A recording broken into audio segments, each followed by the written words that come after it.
시간이 거꾸로 흐르기 시작한다.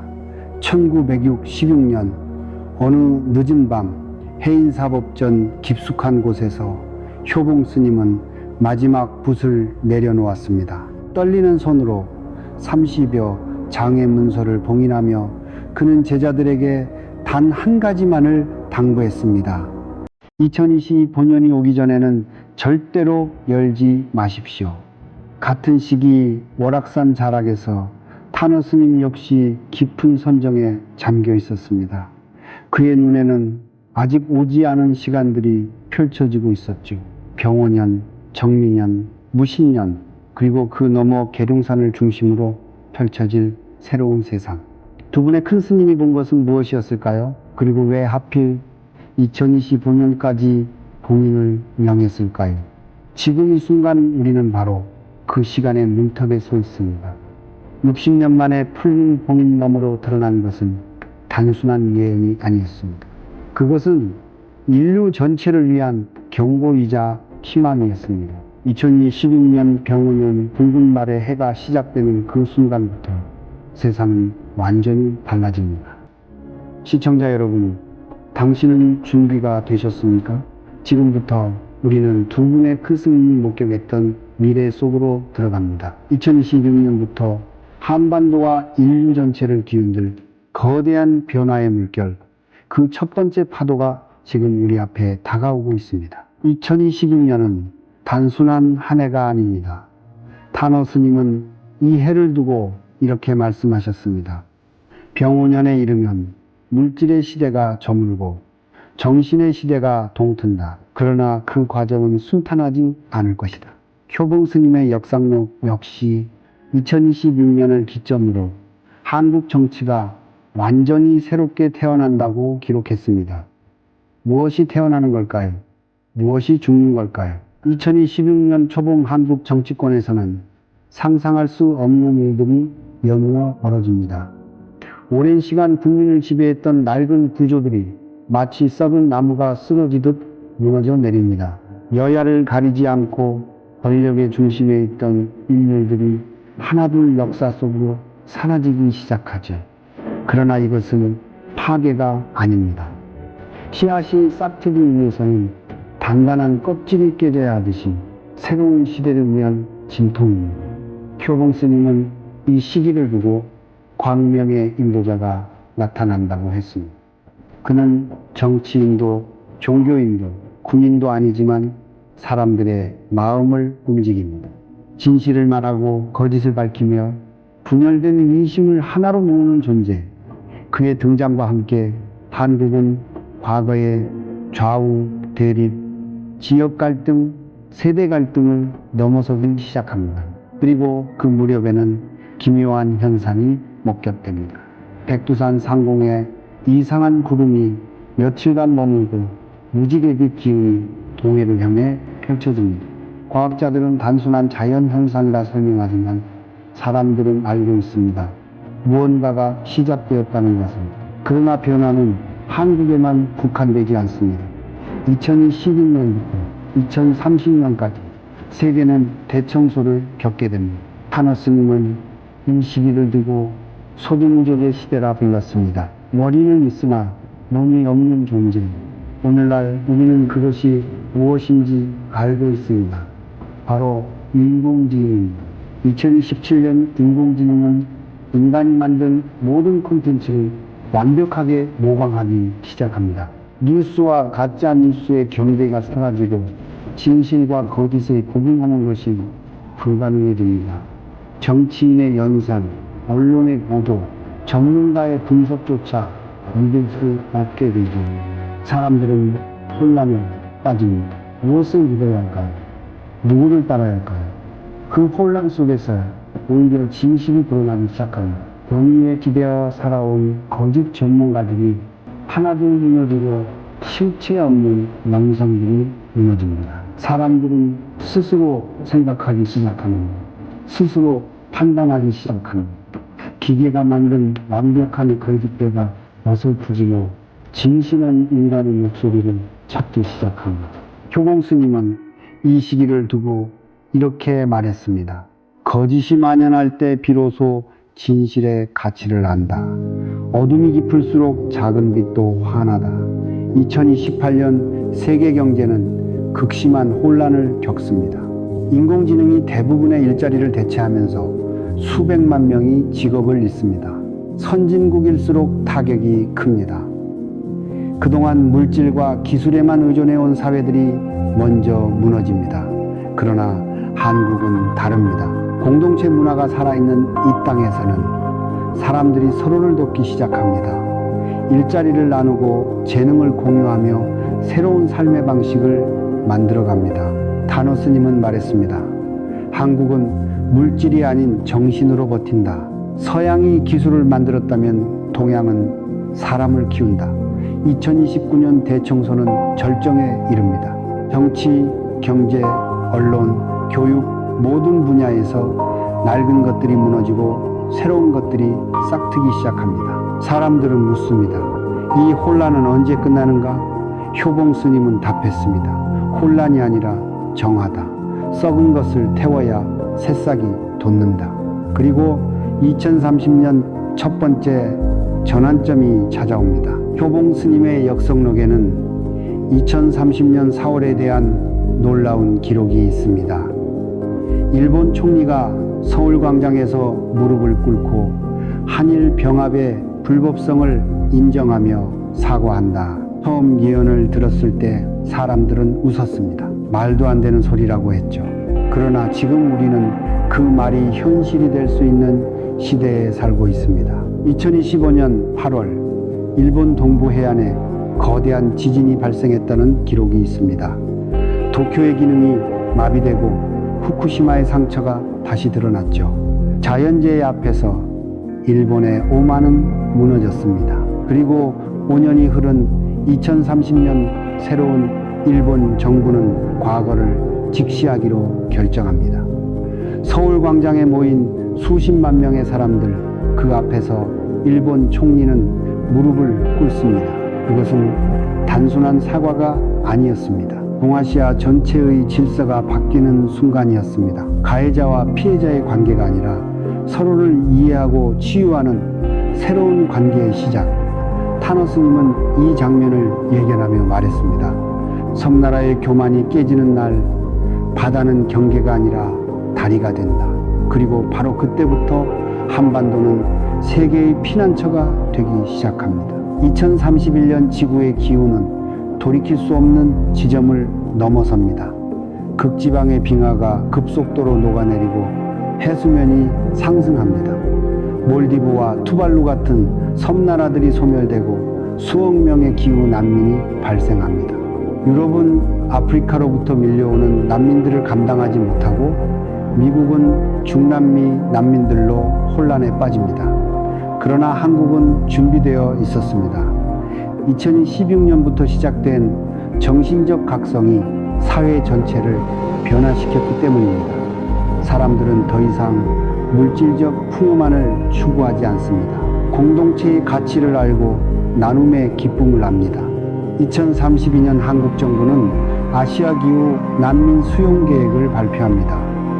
인도네시아, 방글라데시, 필리핀에서 수십만 명이 한반도로 들어옵니다. 처음에는 반발도 있었습니다. 그러나 곧 사람들은 깨닫습니다. 이것이 바로 새 시대의 모습이라는 것을. 효봉 스님은 말했습니다. 한국은 작은 땅이지만 큰 품을 가졌다. 위기의 시대에 문을 여는 자가 진정한 강자다. 2033년 놀라운 일이 벌어집니다.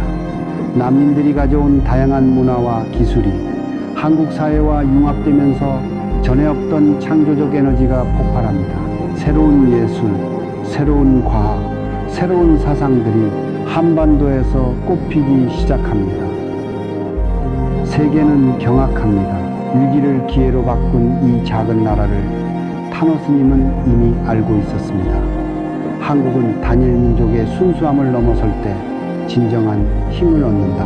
섞이되 흐려지지 않고 받아들이면서도 중심을 잃지 않는 것, 그것이 한국의 본래 모습이다. 그리고 2034년 과학은 놀라운 발견을 합니다. 스위스 제네바의 유럽 입자물리 연구소, 그곳에서 한 연구팀이 발표한 논문은 세계를 충격에 빠뜨립니다.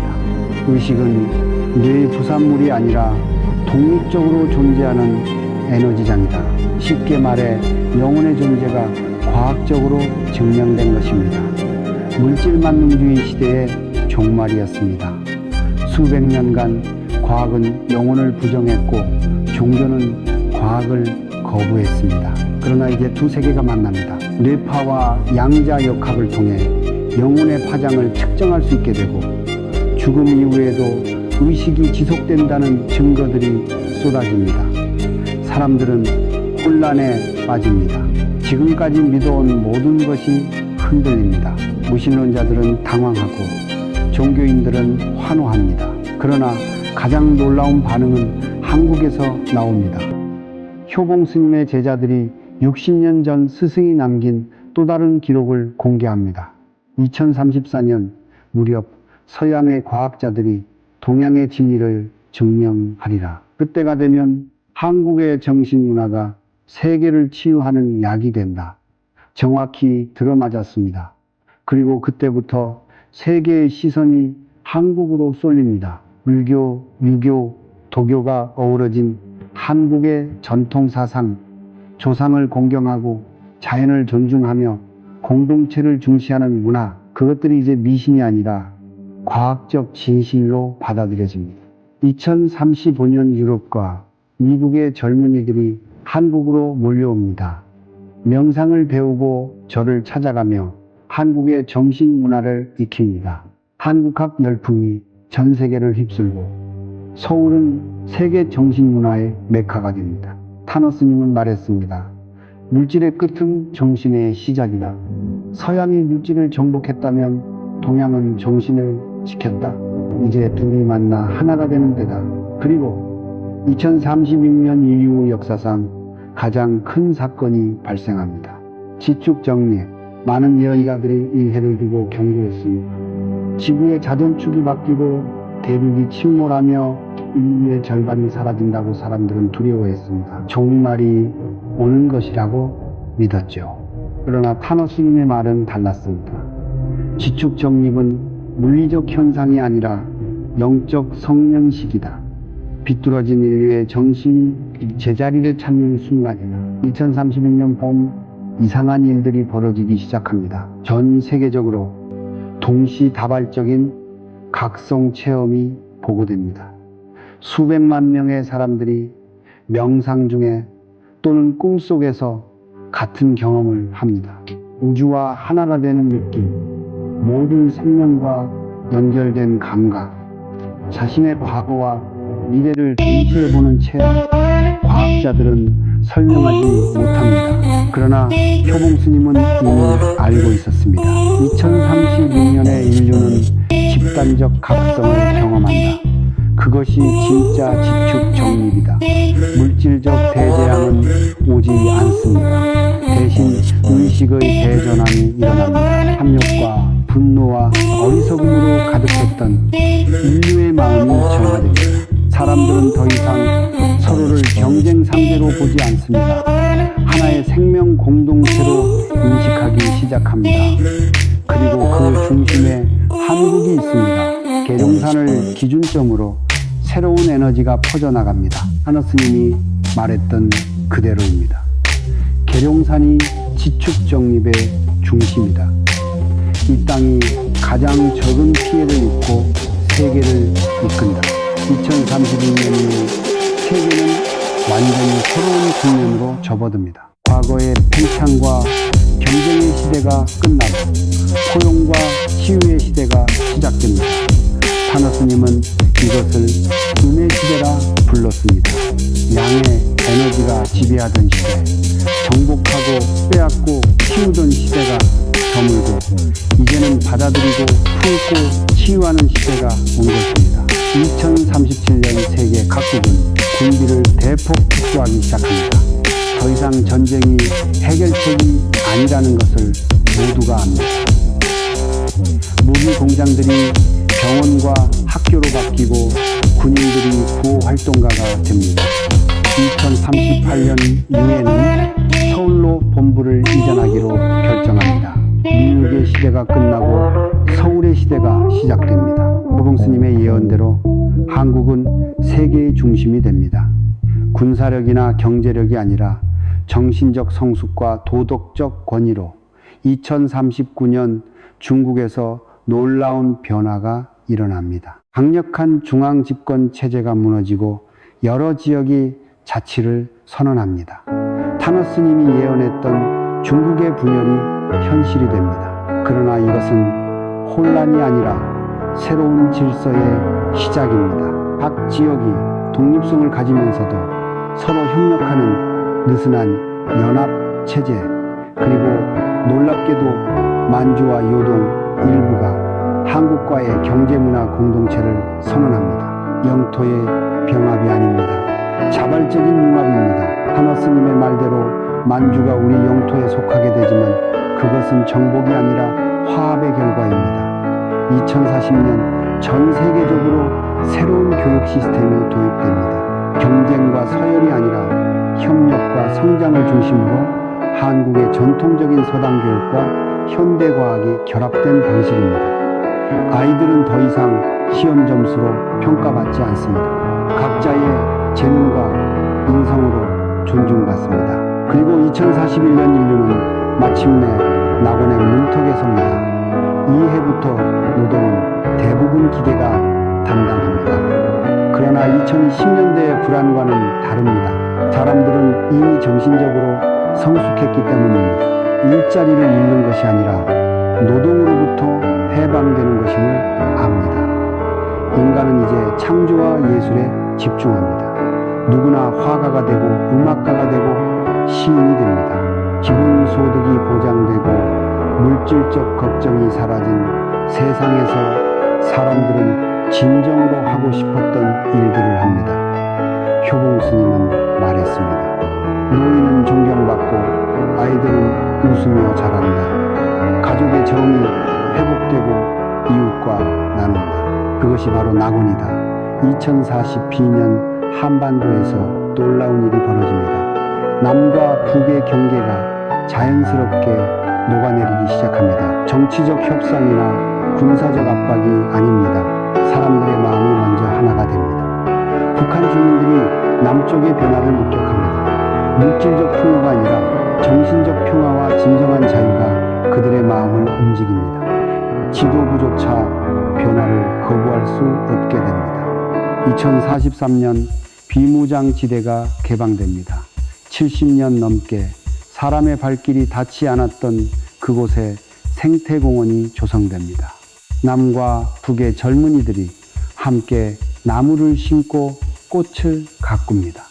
분단의 상처 위에 화해의 정원이 피어납니다. 타노스님은 말했습니다. 통일은 정복이 아니라 귀환이다. 본래 하나였던 것이 다시 하나로 돌아가는 것이다. 2044년 한국은 세계 문화와 정신의 거대한 심장이 됩니다. 모든 대륙에서 사람들이 찾아옵니다. 배우기 위해, 치유받기 위해, 영감을 얻기 위해 서울은 뉴욕과 런던과 파리를 넘어 진정한 세계의 수도가 됩니다. 그리고 그곳에서 퍼져나가는 메시지가 있습니다. 효봉스님과 타노스님이 남긴 가장 중요한 가르침, 모든 개인이 스스로 운명의 창조주다. 2045년 인류는 새로운 깨달음에 도달합니다. 예언은 확정된 미래가 아니라 가능성의 지도였다는 것을 타노스님과 효봉스님이 본 것은 정해진 운명이 아니라 우리가 선택할 수 있는 여러 길 중 하나였다는 것을, 그리고 우리는 그 길을 선택했습니다. 물질보다 정신을, 경쟁보다 협력을, 탐욕보다 나눔을 선택했기 때문에 낙원에 도달할 수 있었습니다. 효봉스님의 역상록 마지막 장에는 이렇게 적혀 있습니다. 미래는 보는 것이 아니라 만드는 것이다. 예언은 경고이자 초대장이다. 두려워하지 말고 깨어나라. 타노스님 역시 말했습니다. 한국이 세계의 중심이 되는 것은 하늘의 뜻이다. 그러나 그 뜻을 이루는 것은 사람의 선택이다. 시청자 여러분, 지금 이 순간 우리는 2026년 병원년을 목전에 두고 있습니다.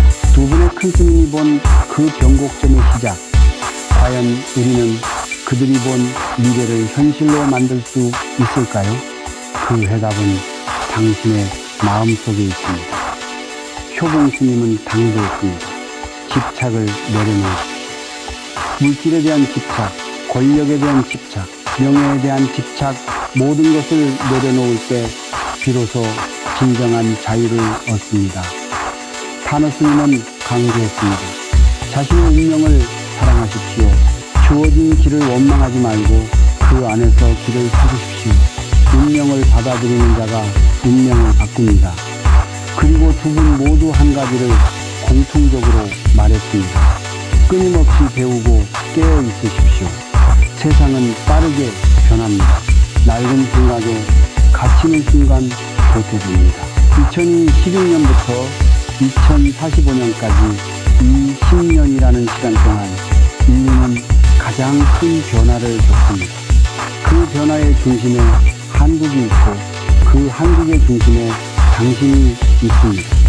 병원년의 붉은 말은 이미 달리기 시작했습니다.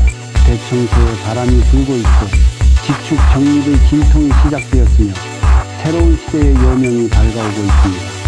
당신은 이 변화 앞에서 어떤 선택을 하시겠습니까? 두려움으로 움츠러들 것인가? 희망으로 나아갈 것인가? 과거에 머물 것인가? 미래를 향해 걸어갈 것인가? 효봉 스님의 역상록 첫 장에는 이런 구절이 있습니다. 이 기록을 읽는 자여, 당신이 바로 예언의 주인공이다. 방관자가 아니라 창조자가 되라. 타너 스님 역시 제자들에게 말했습니다. 내가 본 미래는 확정된 것이 아니다. 사람들의 마음이 바뀌면 미래도 바뀐다. 그러니 두려워하지 말고 바른 길을 가거라. 2016년 병원년 물질에서 정신으로, 분열에서 통합으로, 어둠에서 빛으로 거대한 변곡점이 시작됩니다. 2030년 대청소가 끝나고 새로운 질서가 세워집니다. 2036년 지축 정립, 영적 성년식이 거행됩니다. 2041년 낙원의 문이 열립니다. 2045년 인류는 완전히 새로운 존재로 거듭납니다. 그 모든 과정 속에서 한국은 세계의 등대가 됩니다. 어둠을 밝히는 빛, 길을 잃은 이들을 인도하는 별, 상처받은 영혼을 치유하는 셈, 그리고 그 한국을 만드는 것은 바로 당신입니다. 효봉 스님과 타너 스님이 60년 전 본 것은 단순한 미래의 풍경이 아니었습니다. 그것은 우리에게 주어진 청사진이었습니다. 가능성의 지도였습니다. 그 지도를 따라갈지 말지는 우리의 선택입니다. 지금 이 순간 당신의 선택이 미래를 만듭니다. 당신의 생각이 세상을 바꿉니다. 당신의 마음이 한국의 운명을, 인류의 운명을 결정합니다. 두 분의 큰 스님은 떠나셨지만 그들의 가르침은 살아있습니다. 그들이 본 미래는 아직 오지 않았지만 그 씨앗은 이미 뿌려졌습니다. 이제 남은 것은 단 하나입니다. 그 씨앗을 키우는 것, 물을 주고 햇빛을 받게 하고 잡초를 뽑아주는 것, 그것이 바로 우리가 해야 할 일입니다. 집착을 내려놓으십시오. 운명을 사랑하십시오. 배우고 깨어 있으십시오. 그리고 기억하십시오. 당신이 바로 예언의 주인공이라는 것을, 당신의 선택이 미래를 만든다는 것을, 당신의 마음속에 이미 낙원의 씨앗이 있다는 것을 2021년 병원년이 곧 다가옵니다. 붉은 말이 달려오고 있습니다. 세상이 흔들리고 있습니다. 두려워하지 마십시오. 이것은 끝이 아니라 시작입니다. 죽음이 아니라 탄생입니다. 어둠이 아니라 새벽입니다. 효봉 스님은 말했습니다. 새벽이 가장 어둡다. 그러나 바로 그 어둠 뒤에 태양이 떠오른다. 타너 스님은 말했습니다. 한국은 세계의 마지막 희망이다. 이 땅에서 새로운 문명이 시작된다. 그 예언은 이미 이루어지고 있습니다. 지금 지금 이 순간 당신이 이 글을 읽는 이 순간에도 미래는 오는 것이 아니라 만드는 것입니다. 예언은 확정이 아니라 초대입니다. 운명은 정해진 것이 아니라 선택하는 것입니다. 당신은 무엇을 선택하시겠습니까? 끝까지 시청해 주셔서 감사합니다. 이 영상이 도움이 되셨다면 좋아요와 구독 부탁드립니다. 그리고 댓글로 여러분의 생각을 나눠주세요. 우리 함께 새로운 미래를 만들어 갑시다.